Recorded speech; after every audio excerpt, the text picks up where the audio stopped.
Hi, my name's Lance Bennell. I'm a senior lecturer here at UCOL in the Automotive department. We currently run the New Zealand Certificate in Automotive Engineering Level 3, which is a full-time course. What we teach is the tree trunk or the roots of the qualification. And once you go into industry, then you choose which branch you require. It could be motorcycle, electric engineering, could be big heavy trades. You'll actually be set up in the workshop.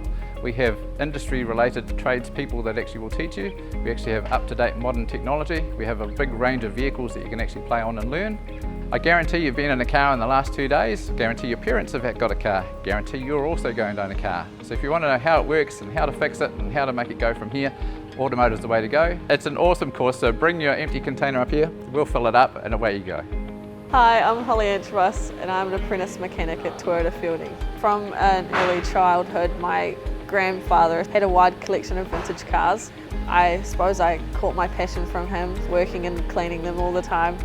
I loved studying at UCOL. Having vehicles in the workshop to work on was definitely a much easier way of learning because you weren't just all theory and all book work, it was just very hands-on, so you're learning each step of the way. I highly recommend the pre-trade because even if you know a little bit, they'll still go through everything and we're all on the same level, so whether you know a lot or you don't know anything, which I did when I started, it's just such an easy way to flow through into an apprenticeship. I never thought about doing a trade as a career until I saw it online and that UCOL had a pre-trade. I thought, wow, why not make my passion my career?